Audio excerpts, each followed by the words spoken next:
What's up, guys? Welcome back to Newswave. So we had quite a bit happening over the weekend for Sony when it comes to reports and leaks with their hardware, especially upcoming stuff like their new handheld that is very strange, but well, we had unofficial videos showing it off as well as screenshots and stuff, so we'll talk about that one here today. We're also going to be talking about a big report that dropped around a PlayStation 5 Pro that's actually targeting next year with 8K in mind.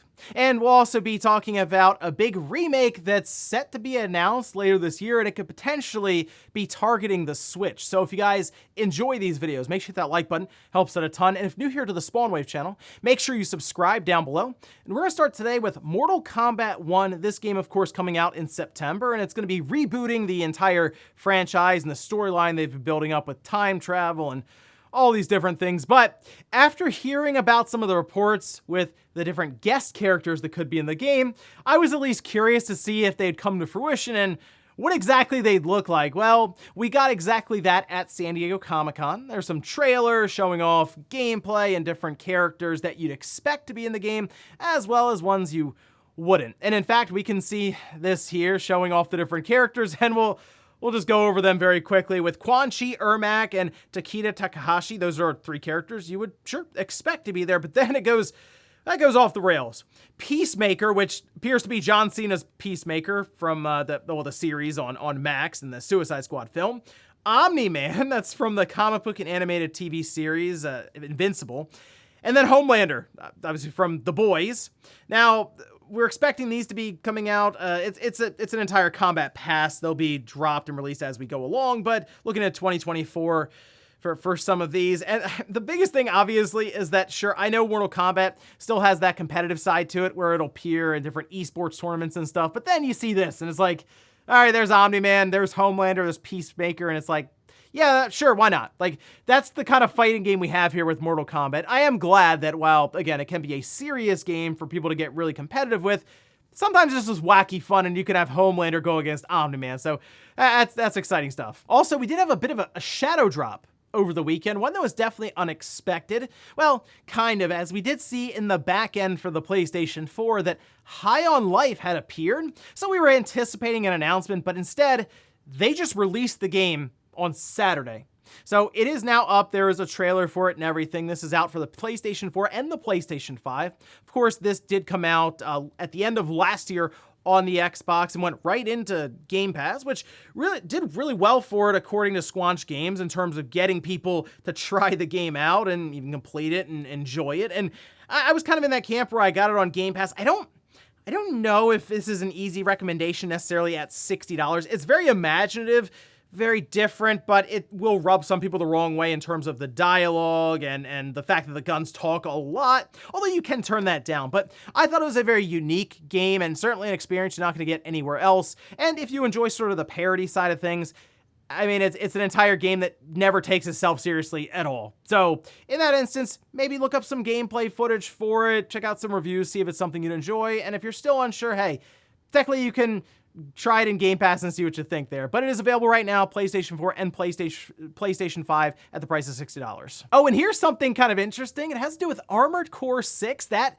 is actually almost a month away now. Exciting stuff there. But take a look at the back of this box here. It was posted up over on Reddit.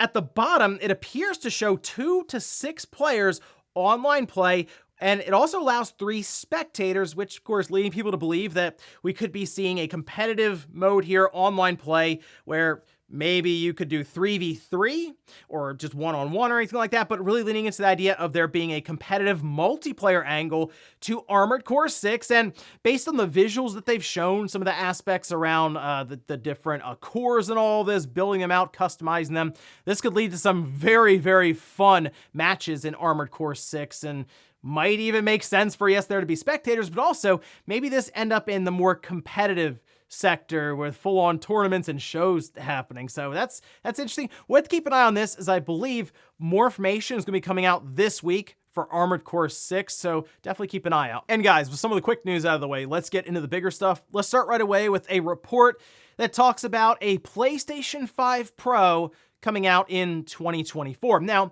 the source here, it's a couple of sources. You can, for example, see the entire article that was posted up right here. This is from Key to Gaming, and it also has Tom Henderson involved, who had originally shared information around this reported PlayStation 5 Pro.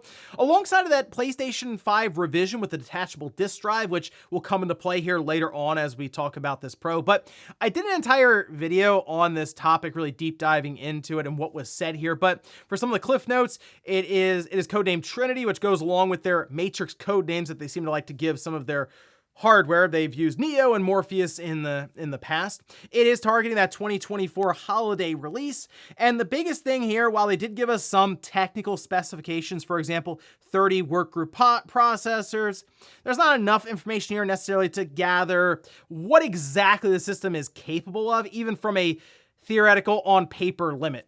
Now, instead, we do have what Sony is targeting, which is kind of what you'd expect, a more powerful PlayStation 5, but in this case, that would be targeting an 8K resolution for performance mode. Now, 4K will just have a more consistent frame rate. Think of 60 frames per second, maybe even 120 frames per second, and ray tracing being, we'll just say, better or even usable. Now, this has sparked the entire conversation online that is this necessary, because it appears on Microsoft's side, they're not really interested in doing a mid-gen refresh. That's according to Phil Spencer, saying they're not really getting the feedback. And I mean, I can't really disagree, because I just don't see the adoption for 8K like we did with 4K. With the PS4 Pro and the Xbox One X, technically that made sense because people were picking up 4K TVs consistently at an accelerated rate, to where it was getting harder to even find 1080p TVs that made sense to buy, because there was a 4K alternative right next to it that was maybe $50 more. So people were really moving over to that, and it was kind of a reactive move from Sony and then Microsoft. In this case, though, seems like if there is a PS5 Pro holiday 2024, it would be more from Sony's angle to try to push the 8K narrative along, because it seems like it's kind of stalled at the starting line. Now, the other question would come up to be pricing. If Sony did this, but they had their detachable disk drive, I could see this come out as a digital only option, with the idea that you could put that detachable disk drive on the side. But without it, it'd probably be like $500. Then you put the detachable disk drive on, and then it's a $600 system to drop the discs in there. Otherwise, though, maybe upgrade the storage to 2 terabytes. So at least on paper, it's like, okay, well, yeah, 2 terabytes is more than 825 gigabytes. So it's going to be an interesting run up for that. If PS5 Pro does come out, and if Microsoft really is fine going until 2028 without their own mid-gen refresh, which the more I've seen people discuss this, the more I've realized that many people don't really feel that next generation leap yet with the PS5 and the Xbox Series, but with an elongated cross-gen period, maybe in 2024 we do start seeing some of those next-gen feeling experiences. I guess we'll see coming up, but hey, at least something like Spider-Man 2 and Starfield, maybe those will really kickstart and make people feel like they are in the next generation just 3 years later. Next up, let's talk about Sony's Project Q, which is their streaming handheld that they announced at their PlayStation Experience, that before that sounded absolutely ridiculous with these reports. And remember, those reports also included this PlayStation 5 revision with the detachable disk drive, as well as that PS5 Pro. So we have Project Q, that ends up being correct. If we have that detachable disk drive PS5, I'm on board with the PS5 Pro. I'm fully expecting it next year. But we did have some images and video leak out for Project Q, and I'm not necessarily going to show them here because it's Monday, Sony's back in the office, and seems like a time where they might start striking stuff down, because it definitely came out of a factory. In these videos, you see the Project Q, or Q, we'll say Q handheld, in action. Someone's actually going through it, using the menu system, trying out things like the buttons, the triggers, the touch panel, and it basically looks like an Android tablet. It sounds weird, because I was kind of thinking if Sony was going to do it, they would actually put some effort into it, but no, it really does look like an Android tablet with a DualSense half on each side. I was kind of thinking Sony might do their own custom UI and maybe do some technical engineering in the background to make it so that it just really works with the PlayStation 5 better than what your phone with a backbone attachment would, but so far, based on these videos and images, I'm not seeing it. I mean, in one image, they just have the entire front part of the tablet out of the shell, and it really does just look like an Android tablet backing with the DualSense attached on either side. So this just looks like a phoned-in thing from Sony, and I'm really unsure why it's even coming out at this point, because really people can just use the backbone controller in their phone, although I guess in this instance, you would be able to use the DualSense features, but that's also kind of on Sony because you can sync up a DualSense controller with really other devices like a tablet or like your phone. It's just they're deactivated at this time. Maybe they'll push a patch or an update and then they'll work, but otherwise I guess this will be the only way to stream through your router to your PS5 and use the DualSense controller, or you would just, I don't know, turn your PS5 on and use it. But to me, once again, this is more an accessory than a system. Really, the way you should think about this is it's another DualSense controller that just happens to have a screen and can run to your router and stream your PS5 games. The big question will be price point. And at this time, I think my prediction's locked in at $250, but I wouldn't be shocked if it actually came out at $299.9. So I guess we'll see. They got to unveil it pretty soon because apparently it is launching later this year. So I guess we'll find out, hopefully in the next month or two, how much this thing's actually going to be. Next up, let's talk about a big remake that is apparently getting announced in a couple of months later this year. And this is coming from Forever Entertainment. Now let's head over here. This is posted up over on Nintendo Everything. It's in an interview with Famitsu and the CEO there at Forever Entertainment. And when asked what kind of remakes do you want to work on, the CEO says, there are really too many titles I want to release. Even narrowing it down to just 10 would be difficult. Well, I think even during this year, we'll be able to announce a new remake, so players can look forward to that. All right, so if you look at some of their previous works, they did The House of the Dead, that remake. They did Panzer Dragoon. They've done Front Mission first. They also have Front Mission, the second, and then they have Front Mission 3, and they're really invested there with Square Enix apparently on that one, and obviously they're also working with Sega. Now, what I would like to see, I don't know, this is tough, because Forever Entertainment does also have a contract seemingly with Nintendo. I don't really know what they're doing there. I don't know if that's just the publishing one, and they're also working with some of these other third-party companies, and they're all coming together. I'm not sure, but I'd like to see Panzer Dragoon Saga. There's been some issues here. The source code was apparently lost, but there's been word that just a few years ago that they have found it, and I'm trying to figure out if that's something that would be handed off to Forever or if that's something that they would want to bring in-house and really spend the time working on it, because Panzer Dragoon Saga is a game that people always tell me about, but getting it and playing it has been really difficult. One, Saturn emulation has not been great. It's been getting better and better, and maybe it would be fine now to do it, but two, I mean, it's not really ever been released, and buying it, well, that's a pretty expensive endeavor there. And then playing on a Sega Saturn itself and getting good video out of it, whole thing. So while there were some issues with Panzer Dragoon, the remake they did, Forever did, they had to do a bunch of patches and stuff, I feel like that eventually came out to be acceptable. So if they end up doing Saga, hopefully they spend a lot of time on it. But otherwise, I don't know, maybe it's Panzer Dragoon Vi, the second one. But who knows? They seem to be doing remakes for all kinds of different companies, so it's anyone's guess at this point. But let me know what you think Forever could be doing, and let me know what you'd like to see them do next. One thing's for certain, though, when it comes to Forever, they do seem to target the Switch quite a bit with their releases, whether it's a timed exclusive or just outright exclusive. So, hey, maybe they're going to show up in a Nintendo Direct later on this year, and that's what they're alluding to, or maybe they'll show up one day on Twitter and say, hey, here's Panzer Dragoon Saga or Panzer Dragoon's Vi. Well, we'll see. And in our last bit of news, let's talk about that all-digital future once again. This time, maybe a bit of a drawback. Let me know if this is a drawback for it, but we can see this tweet that was posted up, this by Anti-DRM, who says, Ubisoft closes your account if you haven't logged in for some time. You will lose all your games purchased forever. Now, Ubisoft did respond to this, where they said, we just want to chime in that you can avoid the account closure by logging into your account within 30 days since receiving the email pictured, and selecting the cancel account closure link contained in the email.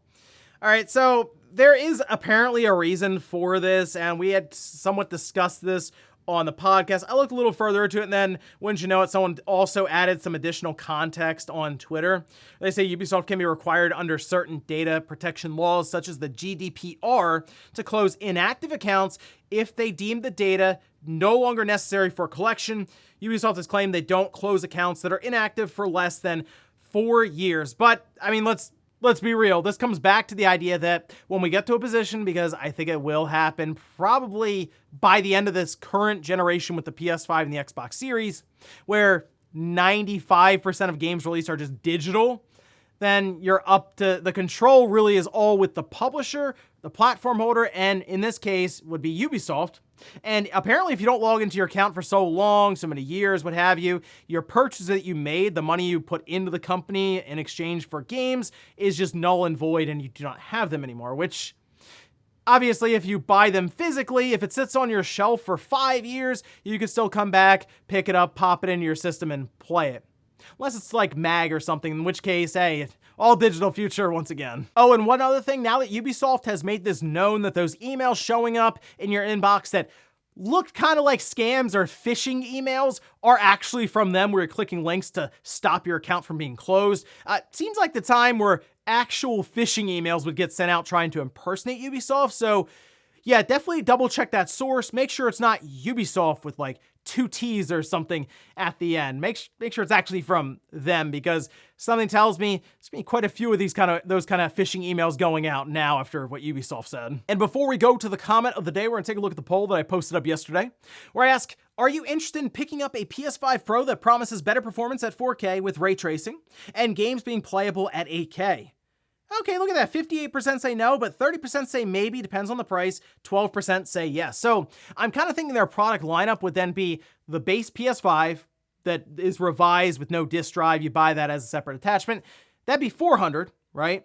$100 disk drive separate. And then you have the PS5 Pro at $500, $100 disk drive separate from that. I feel like at $500, more people might be interested in that, as opposed to if it came out obviously at $600 or $700 or something. So that's to me the biggest question, is the price point that Sony comes in at, because they can flash 8K and all this stuff around. I don't necessarily know if the mainstream consumer is going to be all on board with that. They might be fine with the PS5, like the base PS5. And you know what? I think Sony's okay with that too. They're a big company, and they're also looking to sell cameras, TVs, all kinds of stuff, and if they can use their most popular brand, that being PlayStation, gotta push the 8K narrative, it's probably in their best interest to at least try. And we'll finish up with the comment of the day, as you're seeing here.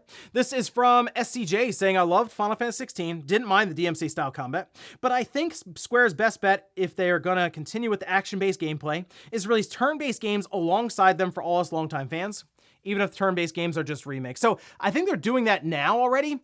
We're apparently going to get Final Fantasy IX Remake. I think we're going to see that next year. And it's not going to be a phoned-in remaster or something. Sounds like they're putting serious work into it, and it will just be Final Fantasy IX just look better, more modernized. It's been mentioned, Final Fantasy VII, like Crisis Core, that remake that they did there, right? Reunion. That's fine. It would also stay turn-based or ATB.